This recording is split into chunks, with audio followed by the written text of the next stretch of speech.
Okay, so hello everyone. So today we are going to see two grade 11 students, Shreyas and Raghav. They have explored this hyperbolic geometry's role in the field of outbreak prediction. So in outbreak prediction, hyperbolic geometry does help in creating a model that simulates how infectious agents spread across the populations. So let's see how they have done. So Raghav Shreyas, please start. Sure, sir. So essentially, what we have is, as Sir mentioned, we used hyperbolic geometry to model outbreak prediction. So there are a couple of challenges that are Okay. inherently there in outbreak. Sorry to interrupt. So, someone has got to share the presentation. So, can you do that? Yeah, Raghav, should I share or Yeah, sure, Shreyas. You can go ahead. Yeah. Someone should share oh, your screen. just give me 1 second.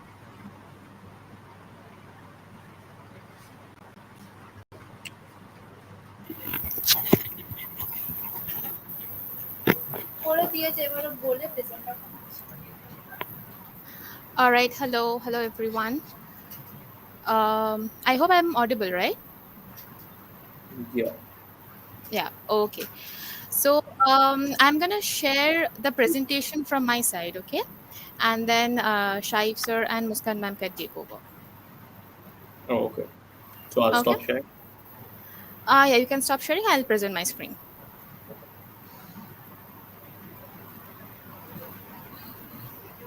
One second.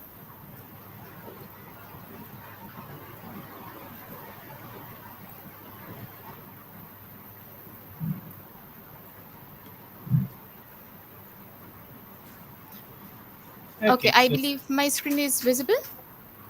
Yeah. yes. Oh, okay. All right.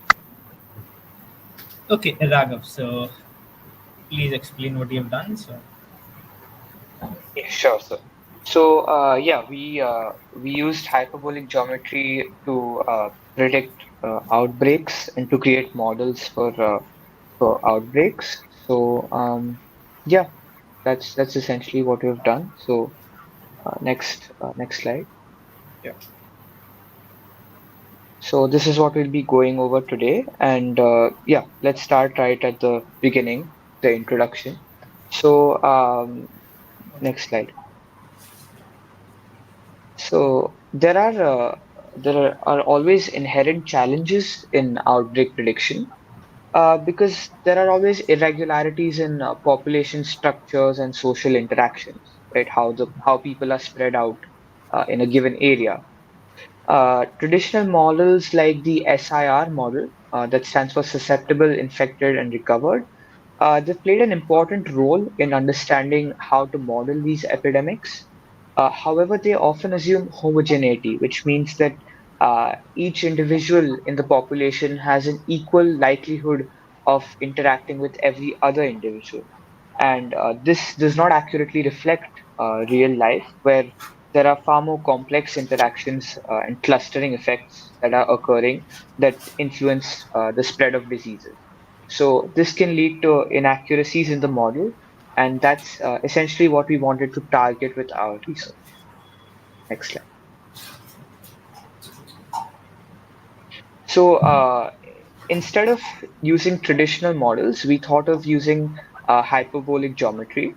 That is essentially a better alternative for modeling complex interactions. So we particularly use the Poincaré disk model, that's a model in hyperbolic geometry, to address these shortcomings.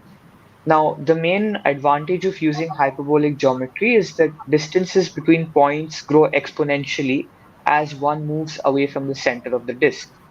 And this is a much more accurate model for real world interactions than the traditional Euclidean geometry. So yeah, it accounts for the non-uniform population distributions that occur within real life scenarios. Next slide.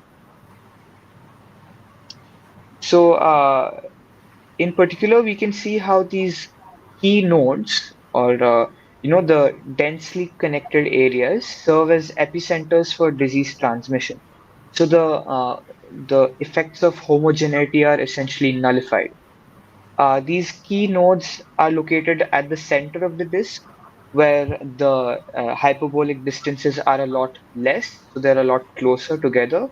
And on the boundaries, the distances increase exponentially, and so sparsely connected individuals are placed on the boundary. This allows us to capture the rapid spread of a disease through this population in a much more accurate and realistic manner. Next slide. So, essentially, just a quick overview. So, uh, in order to understand disease spread, we need to make use of epidemiological models. However, traditional models like the SIR model, they assume homogeneity in populations, which does not reflect real-world interactions. And so, hyperbolic geometry and the Poincaré disk in particular provide a much more accurate way to study epidemics. Next slide.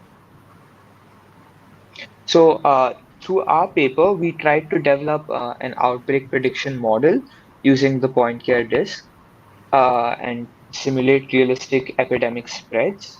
We also wanted to evaluate how good our model was by testing it against traditional models like the SIR model. And hence, we wanted to enhance the accuracy of predictions and perhaps even contribute to more effective outbreak management strategies. Next slide. So let's before we talk about our model that we developed, let's talk about the existing model, that is the SIR, susceptible, infected, and recovered model. So this is a classic compartmentalized model that's used in epidemiology to describe the spread of infectious diseases within a system. The model essentially divides the population into three compartments, that is susceptible, which are people who are at risk of contracting the disease. Infected is those who have currently got the disease and could spread it to other individuals. And recovered, which are those who have been removed from the susceptible population and gained immunity, or have been isolated, or essentially, yeah, removed from the community. So this is a simple model, but it's very effective for studying infectious diseases. However, the key feature is that this assumes homogeneous mixing in the population. Next slide. So the SIR model is governed by a set of three differential equations, and these essentially describe the rate of change of each compartment over time. These equations you can see on your screen right now. The first one regards the change in the susceptible population with time. So this is proportional to the product of the number of susceptible people times the number of infected people. Beta here is the probability factor, the transmission probability factor. And the negative sign indicates that as the number of susceptible people increase and those who have already been infected increase, the change in susceptibility reduces with time. The second equation is with regards to the infection. So there are two components in this equation: the inflow of people from susceptible to infected, and the outflow of people from infected to recovered. And gamma here is the recovery rate or the recovery probability. And the final equation has to do with the change in the number of recovered people at a given time. So this is simply just gamma times the number of infected people. Next slide. So the SIR model, essentially, we can interpret it in different ways. The model can predict when the peak of the infection will occur, how long the epidemic will last, and what proportion of the population will eventually be infected. So at the start of the epidemic, the number of susceptible individuals is very large, and the infection spreads rapidly. As more people become infected, the number of susceptible individuals decreases, and this slows down the rate of infection. Eventually, the epidemic reaches its peak when the number of newly infected individuals starts to decline, and the epidemic dies out as the number of susceptible individuals decreases and the entire population transitions to the recovered state. Next slide. Uh, when we talk about the SIR model, we should also talk about a key parameter that is the basic reproduction number. It's denoted by R naught. This is simply defined as the expected number of secondary infections caused by a single infected individual. We can calculate it by the ratio of the transmission rate to the recovery rate. And the value of R naught can tell us about how the epidemic is going to behave. If R naught is greater than 1, then the disease is going to spread rapidly because each infected individual is going to infect more than one other person. If R naught is less than 1, on the other hand, the disease is expected to die out because each infected individual infects fewer than one other person. Of course, if R naught is equal to 1, this is the critical point where the infection neither grows nor declines. Next slide.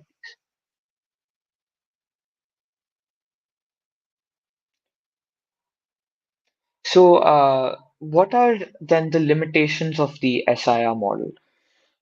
It does provide valuable insights into disease dynamics, but it has several shortcomings. Most prominently is that it assumes that the population is well mixed. This essentially means that every individual has an equal probability of interacting with every other individual. This is not always realistic, especially considering clustering patterns and irregular social interactions. Furthermore, the model assumes permanent immunity after recovery, which is not always the case.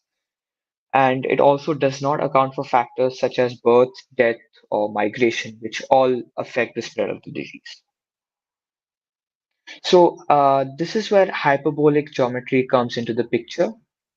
So, hyperbolic geometry is essentially an extension of the classical Euclidean geometry that we're all familiar with.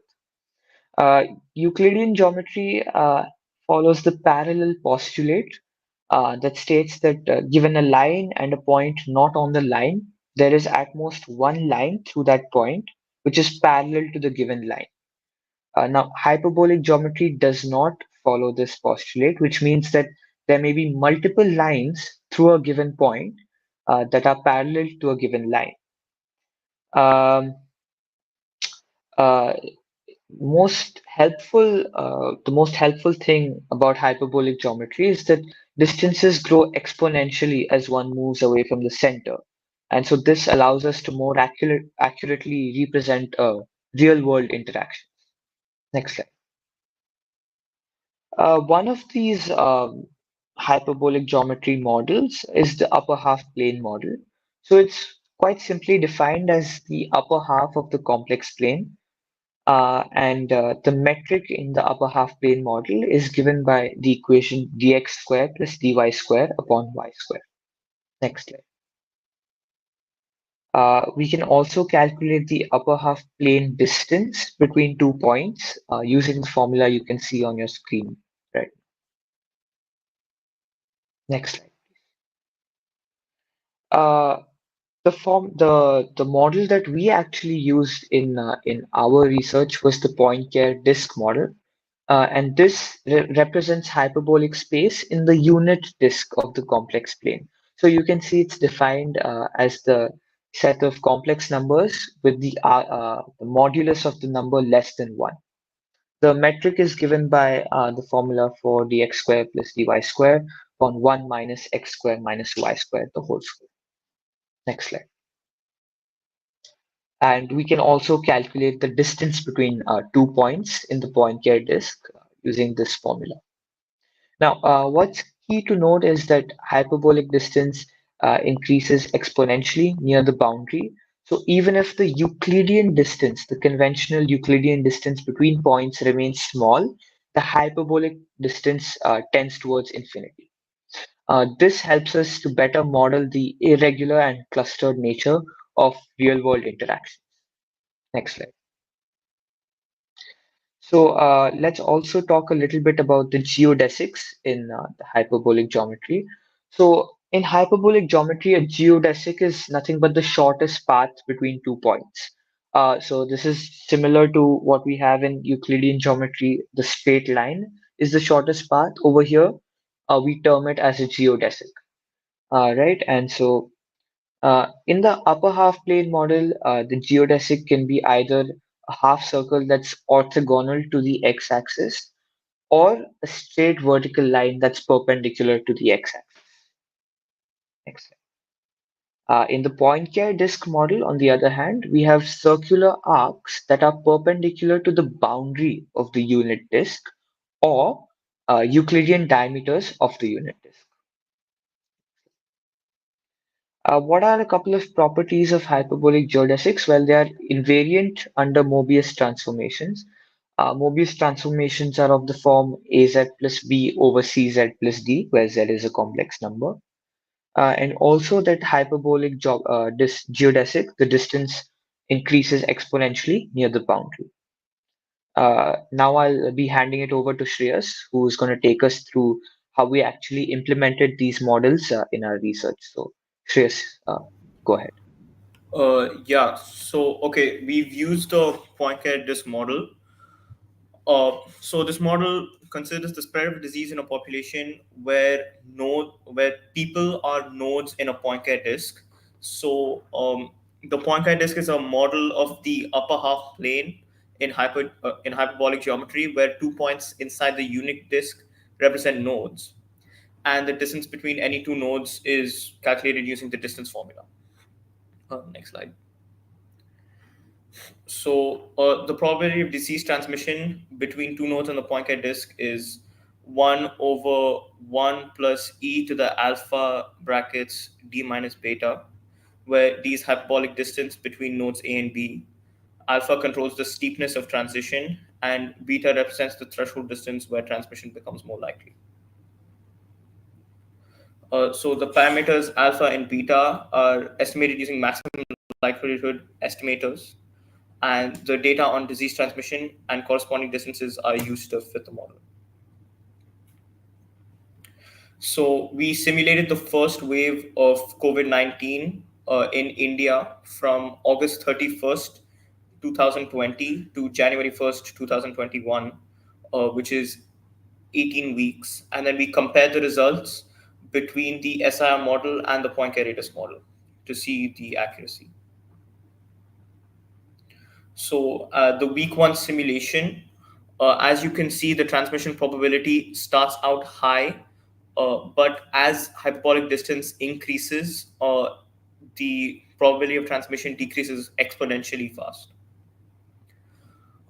Now in week 9, you can see the curve becomes less steep. This is because as there are fewer susceptible individuals and more infected, uh, there is a larger likelihood of the infection spreading even at slightly larger hyperbolic distances.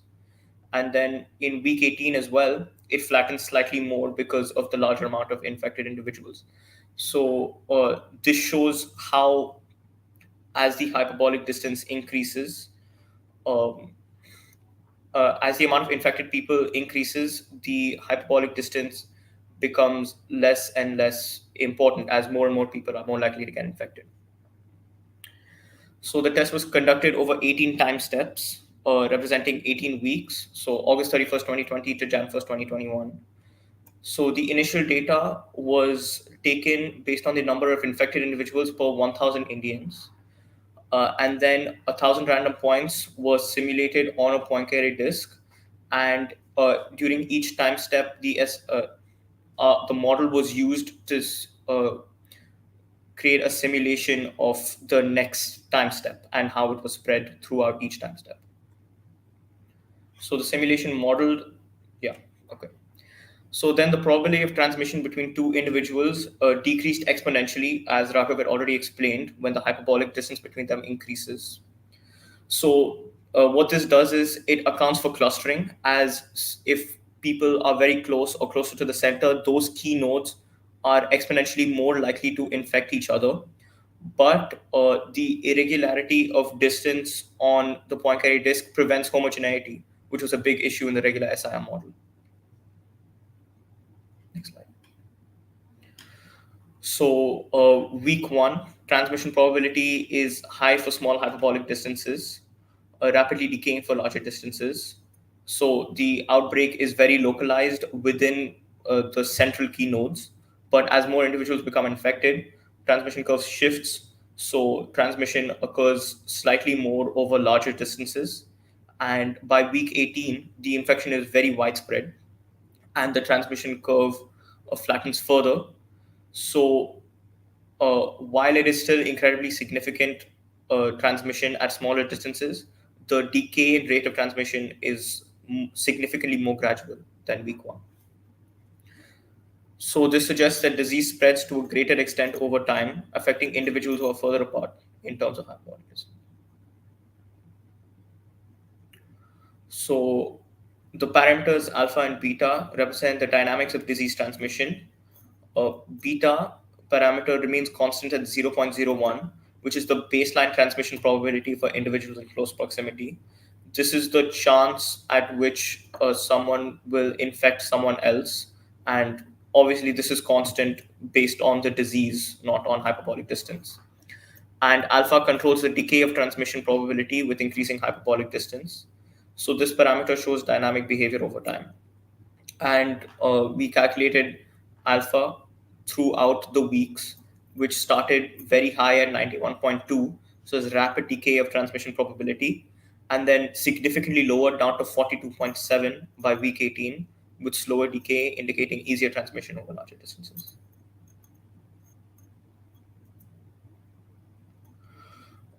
So this is the interpretation. So the decreasing trend in A suggests as the epidemic progresses, transmission is incredibly localized in early phases, while in late stages, as the disease spreads further and further, the it can affect more and more individuals much further apart in hyperbolic space. So the spread is a lot less localized and in key nodes.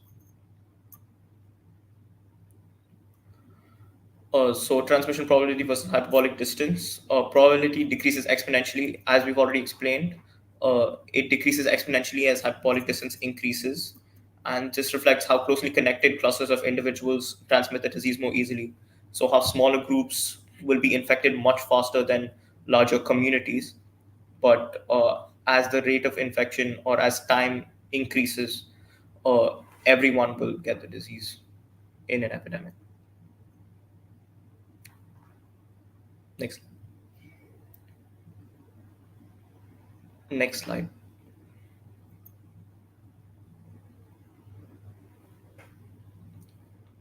Oh, yeah. So the SIR model treats the population as homogeneous, and the Poincaré disk model accounts for spatial distribution of individuals. So this is what Raghav had already explained. The main issue with the SIR model was that there was an equal likelihood of each individual affecting each other individual, but the Poincaré disk model doesn't have this issue, and it accounts for spatial distribution and how key nodes may infect other people higher and won't affect other people in larger hyperbolic distances. So this Poincaré model also captures the clustering in disease, the clustering effect in disease spread. So in population dense areas or densely connected areas, there's a lot of clustering, which means that there's a higher chance of infection between individuals. Whereas in more sparsely populated areas, well, the distance exponentially increases and the likelihood of being infected exponentially decreases, which can be shown through the hyperbolic space. So to conclude, hyperbolic geometry and the Poincaré disk provide a realistic framework for modeling disease transmission. It captures spatial clustering and irregular social interactions.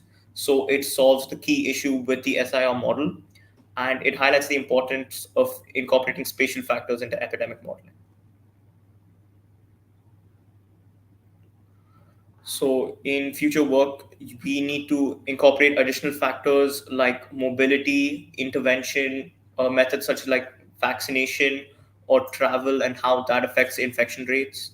And we need to extend the model to study other infectious diseases. So this was just for COVID-19, but the infection rates for other diseases like the flu would be very different, and the way they would spread would probably be very different. So we can then further explore the effects of vaccination and quarantine and other preventative measures on epidemics and hyperbolic networks. Yeah, thank you. Are there any questions? Well, thank you, Raghav and Shreyas.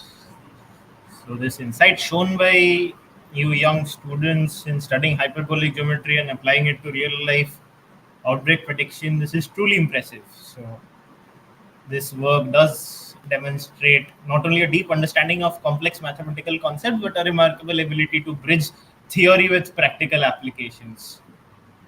Thank you, sir. Uh, Thank you. any questions from the audience?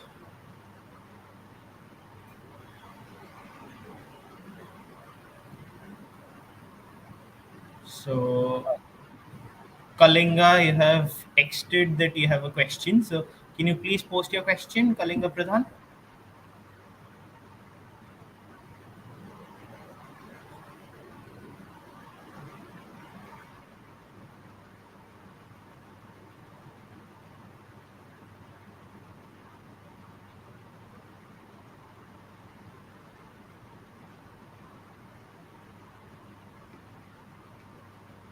Okay, then it seems like we have lost him. So, well, thank you, Raghav and Shresh. Thank you, sir. So, we can end this stream now. Thank you. Thank you, sir. Thank you, sir.